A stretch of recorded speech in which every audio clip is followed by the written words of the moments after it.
न्याय का लिफाफा, दिल छू लेने वाली कहानी। अरे बहू, क्या हुआ? आज बहुत चुप चुप सी लग रही हो। सुबह से देख रही हूँ घर का काम भी अधूरा पड़ा है, रसोई वैसी ही बिखरी हुई है। गुड़िया स्कूल से लौट आई है, उसकी यूनिफॉर्म तक नहीं बदली गई। दिनेश भी थोड़ी देर में आ जाएगा, उसके लिए भी कुछ बनाया नहीं है। मुझे भी पैरों में बहुत सूजन हो रही है, अब तक मालिश के लिए तेल भी तैयार नहीं किया। सब ठीक तो है ना? सुबह से ही निधि के मन में एक अजीब बेचैनी बनी हुई थी। मैं बार बार यही सोच रही थी कि आखिर उसका नियुक्ति पत्र अब तक क्यों नहीं आया। मन में तरह तरह की शंकाएं उठ रही थी। उसे और भी चिंता तब होने लगी जब उसने देखा कि उसकी ननंद उषा को तो 2 दिन पहले ही नियुक्ति पत्र मिल चुका था। सासू माँ के ताने सुन के उसे याद आया कि उसे एक नौकरी घर में भी करनी होती है, जिसके बदले में पगार नहीं बल्कि ताने सुनने को मिलते हैं। जब उसने देखा कि दिनेश भी कमरे में आ चुका है तो उसके लिए खाना परोस के ले गई। उसने खाने की थाली दिनेश के सामने रख दी और साइड में बैठ गई। धीरे से कहा, खाना खा लीजिए। निधि के पति दिनेश ने देखा और महसूस किया उसकी पत्नी निधि पिछले 2 दिन से बहुत परेशान दिखाई दे रही है, तो उसने पूछ लिया, क्या बात है निधि, तुम कुछ परेशान दिखाई दे रही हो, कुछ हुआ है क्या?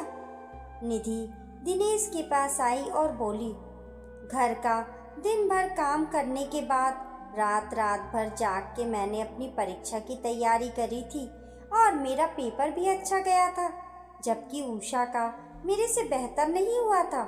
फिर भी उषा का नौकरी के लिए नियुक्ति पत्र कब का आ चुका है और मेरा नहीं। अगर ये शिक्षक की नौकरी हमें मिल जाती तो हमारा भविष्य सुंदर हो जाता। वैसे भी आपका काम धंधा कुछ खास नहीं, हमेशा मंदा ही रहता है। ऊपर से अब गुड़िया भी बड़ी हो रही है, उसकी परवरिश के लिए भी तो पैसे की ज़रूरत होगी। उसकी बेहतर शिक्षा के लिए कितना खर्चा चाहिए होगा। अपनी पत्नी निधि की बात सुन के दिनेश भी चिंतित हो गया। हाँ, तुम सही कह रही हो, उषा का तो पेपर तुम्हारे मुकाबले थोड़ा खराब ही था। हमने खुद बैठ के चेक किया था। उषा बड़ी खुश नजर आ रही थी क्योंकि अगले महीने उसकी नियुक्ति हो रही थी। वो अब एक सरकारी अध्यापिका बनने जा रही थी। उसकी खुशी का ठिकाना नहीं था।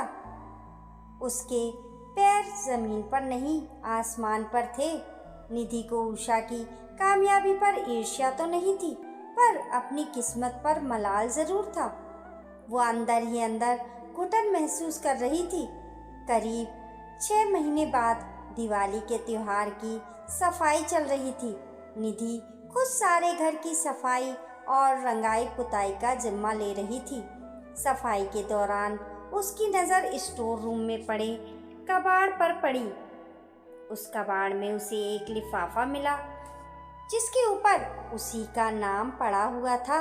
उत्सुकतावश उसने जल्दी से उस लिफाफे को खोला और जो देखा उसे देख के उसके होश उड़ गए, मानो उसके पैरों के नीचे की जमीन ही खिसक गई हो। वो अपना सर पकड़ के अपने घुटनों के बल बैठ गई।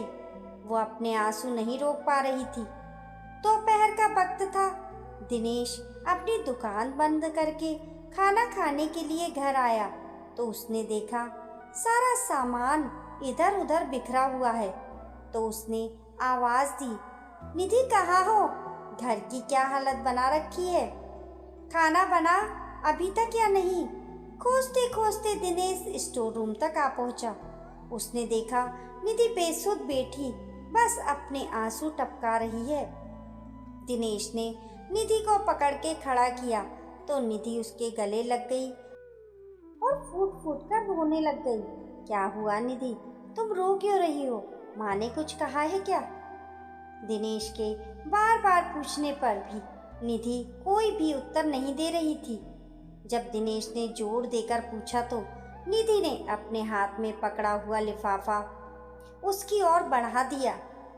ये क्या है? कहते हुए दिनेश ने वो लिफाफा पकड़ा और उसके अंदर रखा वो पत्र निकाल के पढ़ा। और असमंजस से उसकी ओर देखकर बोला, ये तो नियुक्ति पत्र है तुम्हारे नाम का। यहाँ स्टोर रूम में क्या कर रहा है? निधि ने कुछ नहीं कहा, लेकिन उसकी नम आंखों ने सब कुछ बयां कर दिया। दिनेश को बहुत बुरा लगा, साथ ही उसे गुस्सा भी आया। इतनी मेहनत जो तुमने रात रात भर जाग कर की थी, वो सब धूमिल हो गई। माँ, माँ, कहाँ हो तुम? दिनेश डकराता हुआ बाहर निकल गया। उसकी माँ छत पर बैठी धूप ले रही थी। माँ, तुमने ये क्या किया? दिनेश वो नियुक्ति पत्र माँ के हाथ में थमाकर पूछा। पहले तो उसकी माँ चुप रही, लेकिन दिनेश के गुस्साते चेहरे को देखकर उन्होंने कहा, ये सब हमने तुम्हारी बहन उषा के बेहतर भविष्य के लिए किया था। पर माँ, वो कैसे? तुम्हारे बाबूजी की तबीयत खराब रहती है और हमारी भी। हम घर से किसी एक को ही दूर भेज सकते थे, या तो उषा को या फिर बहू को। उषा की अभी शादी नहीं हुई थी। नौकरी में लगी हुई लड़की की शादी अच्छे घर में हो जाती है, इसलिए हमने ये फैसला लिया। और वैसे भी निधि की तो शादी हो चुकी है, वो माँ भी बन चुकी है। हमने उषा के बेहतर भविष्य के लिए सोचा।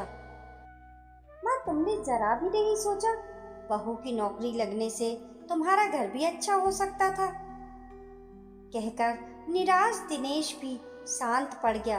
बेटी के बेहतर भविष्य के लिए आपने अपनी बहू की जिंदगी अंधकार में धकेल दी। ये कहाँ का न्याय है माँ? क्या आपको अपनी पोती गुड़िया की जिंदगी के बारे में जरा भी ख्याल नहीं आया? क्या ये तुम्हारी बेटी नहीं है?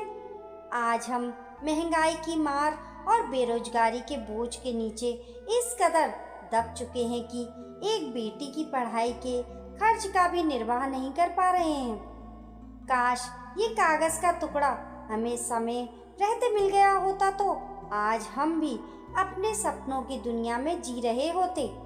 ये कहते कहते निधि की आंखों से आंसू निकल गए। हाँ, ये सच है, ज्यादातर घरों में बहू को बहू और बेटी को बेटी ही समझा जाता है, इसलिए सास कभी माँ नहीं बन पाती। दोस्तों, आप लोगों की इस कहानी के बारे में क्या राय है? हमें कमेंट करके ज़रूर बताइए। कहानी पसंद आने पर लाइक और शेयर करें। ऐसी ही अच्छी अच्छी कहानियों के लिए चैनल को सब्सक्राइब करना ना भूलें। मिलते हैं फिर एक नई कहानी के साथ। तब तक के लिए नमस्कार।